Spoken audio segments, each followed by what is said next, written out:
Don't let them in. Addiction took our mother slowly, rocked her through it, and sung her to sleep sunk deep into the mattress on her bed. When her back teeth fell out, she left them on the side of the bathtub. I was 7, and I kept them in a matchbox, the missing pieces of her kept safe, so she wouldn't be lost forever. So maybe one day we could put her back together. Our house fell down around us, and we tried our best to raise ourselves. The ceilings had water damage and the bottom stairs had dry rot, and in the winters the radiators would bleed rust. But it was still our house, and Annie made it a home. My sister Annie mothered me, with lopsided band-aids on bruised knees and lukewarm microwave meals. She told me ghost stories and didn't mind when I crawled into her bed later on, too scared to sleep alone. She taught me to dance, barefoot on the living room carpet, music channel on full volume on the TV, shaking our hips before they were fully grown. She always let me shower first so the water was hot, never complaining when she had to make do with cold. She brushed my hair every day before school, even when I screamed and hit her when she caught the tangles. Annie was dark-haired like her father, whoever he had been, but I was blonde. Annie was desperate to be blonde too, like Marilyn Monroe. Like Mom. I think she thought it would make them closer, remind Mom less of her dad. I'd give anything for her to have her hands in my hair one more time, even if it hurt. She moved to New York when I turned 18 and never came back. I still dream about her sometimes. Keeping up with our mother was impossible, and we learned from a young age we would always be left behind. It didn't make it any easier. When she was drinking light, she would wake us up at 3 a.m. with pancakes, dripping in cherry syrup. Sometimes when the weather was right and she'd had enough being drunk alone, she would call our school up and tell them we had both come down with summer sickness and we'd drive to the beach instead. I remember being 9 years old in the back seat of the car coming home after one of our ocean days, sucking the salt from my fingers. Annie had just dyed her hair blonde, her best friend Jane helping her bend over our kitchen sink. From behind, I couldn't tell who was mother and who was daughter, radio up and windows down blowing the sky inside. When she was drinking heavy, she'd be out all night, hair piled up like a beauty queen, eyes glazed over and ringed with glitter and black. Sometimes she'd be gone a day or two. She would never tell us when. One day we'd just wake up to an empty house and the fridge packed full, post-it note on the front with a smear of Mom's lipstick and the outline of a kiss, telling us she'd be back soon. Sometimes she'd bring guys home, filling the table with beer cans and ashtrays, smoke up to the ceiling, Mom lost in the haze. We'd sleep with pillows over our heads, trying to drown out the music they would blast until the AM, and wake up to strangers at our kitchen table in the morning, asking us where we kept the coffee. When Mom drank too little, she fell apart. She wouldn't buy food, refrigerator a gaping hole in the wall. She'd chain smoke, leaving cigarette burns on the wallpaper up by the stairs like the walls were sick and decaying.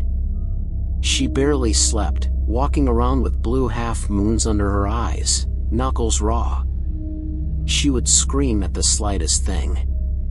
I remember once when I spilled a glass of juice on the couch.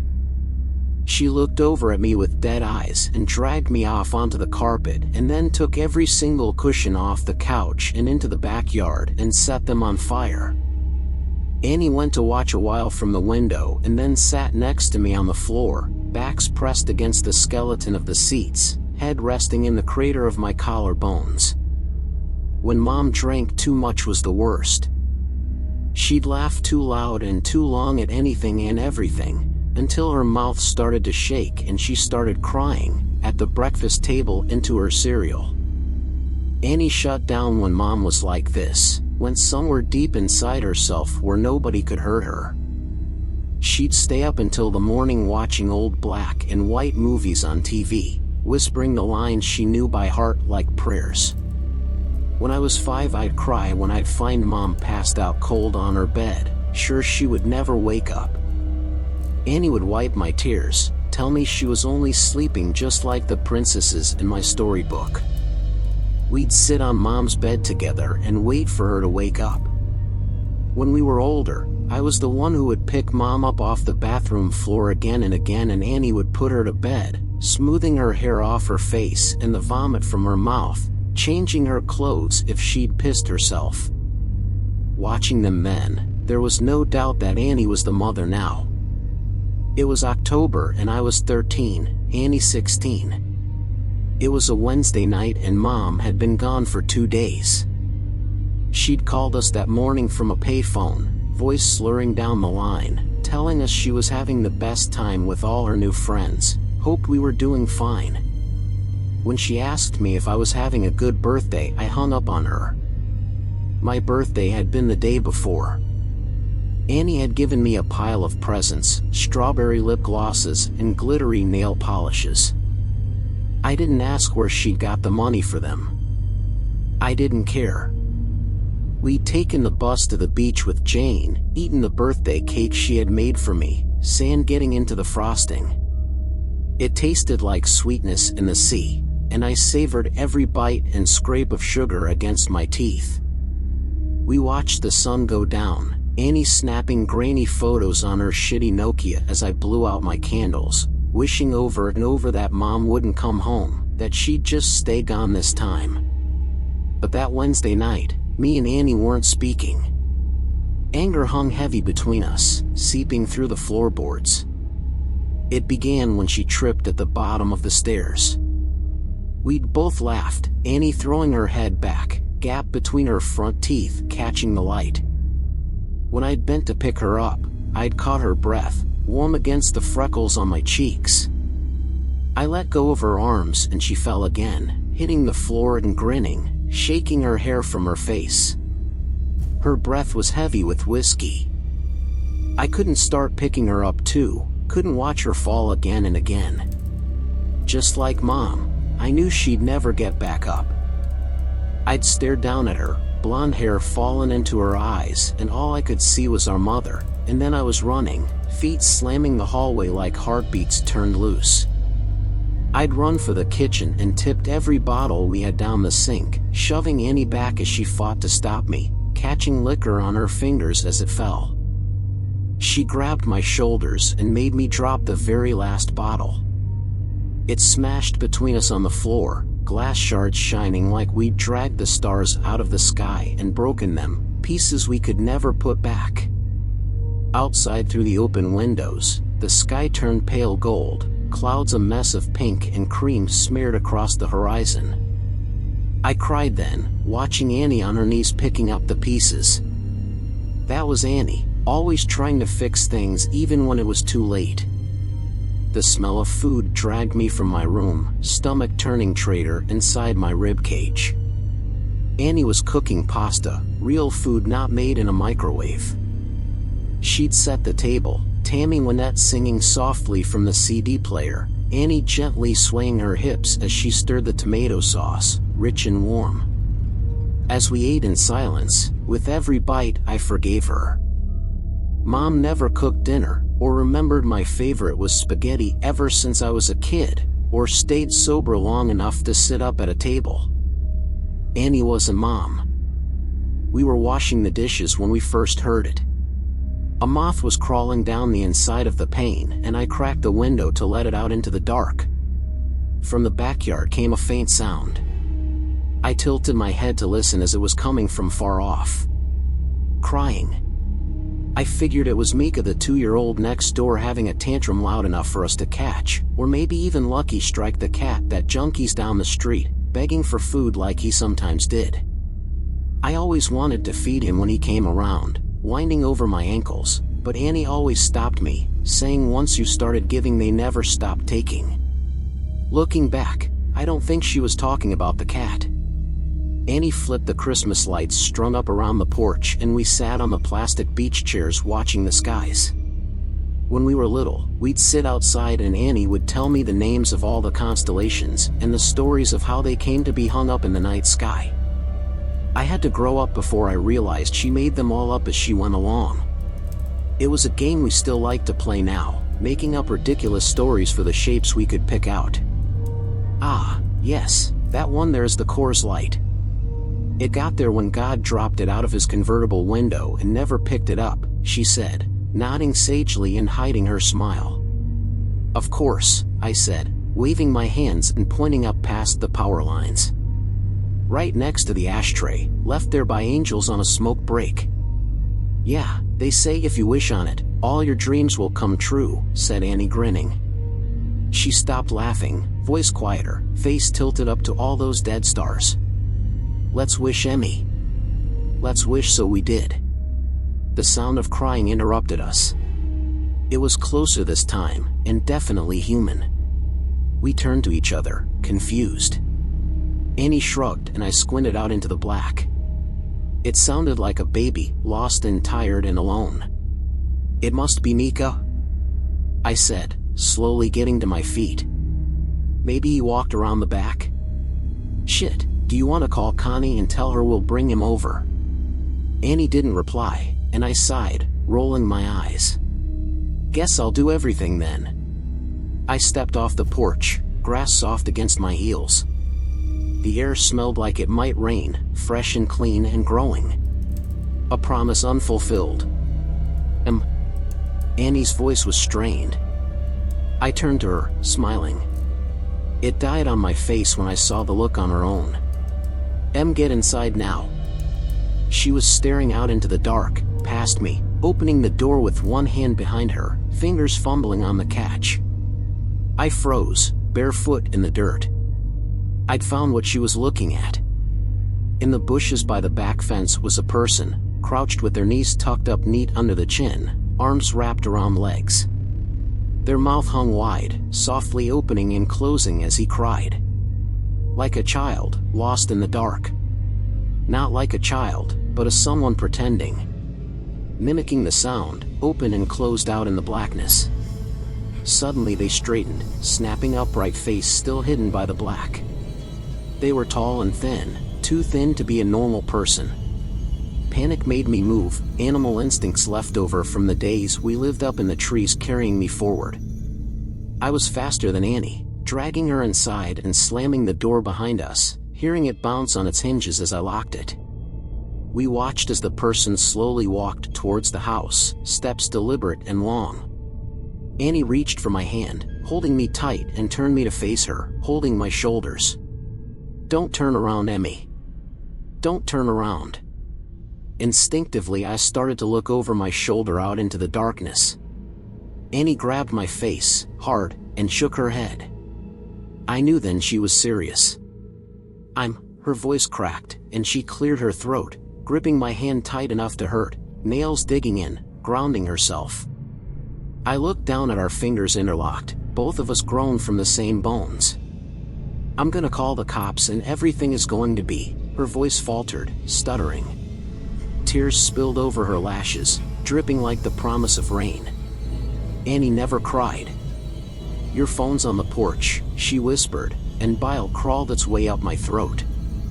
Her phone was upstairs, charging. A soft, tapping filled the silence. Annie turned to the window, eye white showing her eyes were so wide. It was the sound of someone's forehead against the glass, slowly, over and over. They started to speed up, faster and harder, skin meeting glass until they was slamming into the window hard enough to shake the panes. The tapping stopped and I was about to ask Annie if I could look now when she screamed, followed by the sound of cracking glass and the loudest slam yet. Whoever was in our yard had just smashed their face hard enough into the window to break it. We ran upstairs, two at a time, skipping the ones caved in with dry rot on instinct. I turned behind me once and Annie yanked my face back before I could see. The sound of broken glass echoed behind us as we made it to the bathroom, locking the door. A thin, wailing cry, like a baby calling for its mother, filled the hallway, trapped between the walls and locked doors. Annie threw her back against the door, feet jammed up against the bathtub, clutching the knife she had grabbed from the kitchen. I did the same, shoulder to shoulder. Slow footsteps started on the stairs, deliberate and casual. The crying had become mocking, almost laughter, shrill bursts of sound and then giggles, high-pitched and abruptly stopping before starting again. The first door on the upstairs floor was my bedroom, and we heard the distinct sound of it slamming open. They were looking for us. "What the fuck is going on?" I asked Annie, not even bothering to brush away the tears that I couldn't stop falling. I watched my sister pick herself up off the floor and brace her hands on the door as we heard the sound of a second door slamming open. Mom's room. The next room on the hallway was the bathroom. Annie pulled me to my feet and handed me the knife. I shook my head and pushed it back to her, terrified of what would happen if I had to use it. Annie shoved me and pressed the knife into my hands, thumb pressing hard enough on the blade to bleed. I watched my sister's blood drip down her wrist, a winding red road, still pushing into my hands despite the pain. I took the knife. Something slammed against the wall that Mom's room shared with the bathroom. A high-pitched wail followed. I held my breath, could feel my heart beat in the base of my throat, a wild and frantic thing. "I'm gonna get the phone from my room." I shook my head violently, about to argue. Annie clamped a hand over my mouth. I could taste the blood on her hand, salty and sweet. Like birthday cake by the ocean. "Yes. I'm gonna get the phone and I'm gonna call the cops and we're going to be okay." I shook my head again. "It's the only way. When I go, I need you to lock the door and you don't open it for anything or anyone. Not for me, not for anyone. Promise me." I shook my head and Annie pressed her hand into my mouth, crushing my teeth against my lips so it made my eyes water. "Yes. Promise me, Em." Something smashed in the room next door. Annie brushed the hair off my face, gently tucking it behind my ear. "Promise," she mouthed, and unlocked the door as slowly as possible, bolt scraping gently. I watched the curve of her shoulder disappear into the black hall outside, like the moon in eclipse. And then she was gone. I couldn't move or breathe for a second, and then I slammed the bolt shut just as something bounced off the outside of the door. A high-pitched scream followed, handle rattling up and down hard enough to pop one of the screws. I watched it roll towards me on the tiles. And then silence. I sat with my back to the door, holding the knife and wishing I was holding Annie's hand instead. Still silence. Nothing but me and my lungs slowly filling the room with my breath. "Em?" came a voice through the door. I started, hands gripping the knife. "Honey, what's going on?" "Mom," my voice cracked. "Mama, is that you?" I wrapped my arms around myself, shaking, trying to keep myself still. "Sweetie, it's okay, just open the door." "It's okay, just let me in." The handle rattled again, gentler. "Just let me in, it's all okay." She banged on the door and I took my handle of the bolt. "Honey, I'm sorry. I'm sorry I missed your birthday. I'm sorry, I'm such a terrible mother. Please." Her voice broke and she started to cry. "Just let me in, baby, I'm so sorry." I screwed my eyes shut. She sounded so sad and so lost. I just wanted her to hold me like when I was a kid and I'd coming off the swings with a scraped knee. Maybe this time she meant it. Maybe it would all be okay. My hand found its way to the bolt again. My sister's voice came through the door, warm and gentle. "Yeah, Emily, let us in, it's all okay." My hand froze on the bolt and I tightened my grip on the knife. Annie never called me by my full name. A hand banged on the door, handle rattling. "Emily, let us in." Annie's voice became low and guttural, followed by the same shrill giggles from before. Mom spoke now, pleading and crying, voice getting louder and louder. "Let us in, let us in, let us in," over and over again, punctuated by her fists on the door. I thought about demons and monsters, all the bedtime stories we pray don't crawl out from under the bed. That's not my sister and you're not my mother. I screamed through the door, hands over my head. I climbed into the bathtub and curled in a ball, cradling myself, knife clutched to my chest. I didn't know what it was outside that door, but I knew it wasn't Annie. It wasn't the voice that yelled at when I changed TV channel, the one that sang me happy birthday, the one that told me I was smart even when I got bad grades, the one that read me stories about princesses that never wake up. It wasn't human. Bangs and yells came from downstairs, followed by the footsteps of people running. A low guttural howl ripped through the house, filling the room until I felt like I was drowning in the sound, and then the door was kicked in. I screamed, covering my eyes, waiting to die. Arms found me and lifted me from the tub, carrying me from the room. I looked at the outside of the door as I was carried downstairs. It was covered in long scraping claw marks, dragged down to the floor. Pillows ripped apart covered the hallway in soft down, like it had snowed inside. I watched them drift slowly as men in uniforms checked each of the rooms that looked like they had been torn apart by something feral. Outside in our driveway were police cars and an ambulance. In the middle of it all was Annie. Bathed in blue and red light as it washed over her, lit up in the dark like a neon angel, face aglow. I threw myself from the cop's shoulder and ran to her, holding us both together, broken pieces and all, standing under all those constellations we made up. Gentle screaming came from the ambulance, which rocked occasionally. Annie gently turned my head away, smiling so sadly it made my chest ache as I understood. Turns out there was no demon. No wild animal or bad men trying to break in. Just Mom, out of her mind on booze and drugs and everything in between, coming to the end of a week-long binge. Something had finally broken inside her head, and this time we couldn't put her back together no matter how hard we tried. Sometimes you fall one last time and you never get back up. Annie had seen her in the garden, blood dribbling from her mouth, track marks bulging on her forearms like unmapped roads, rail thin and desperate for one more hit, one more fix.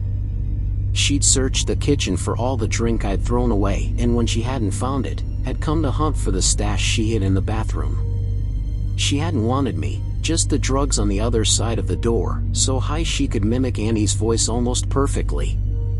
Turns out the real monsters are the ones that eat you alive slowly, the kind that come in a bottle or a needle or at the end of a long list of reasons why you can't get out of bed in the morning. Sometimes the monsters are the ones that raise you or love you the most. But it's up to you if you let them in.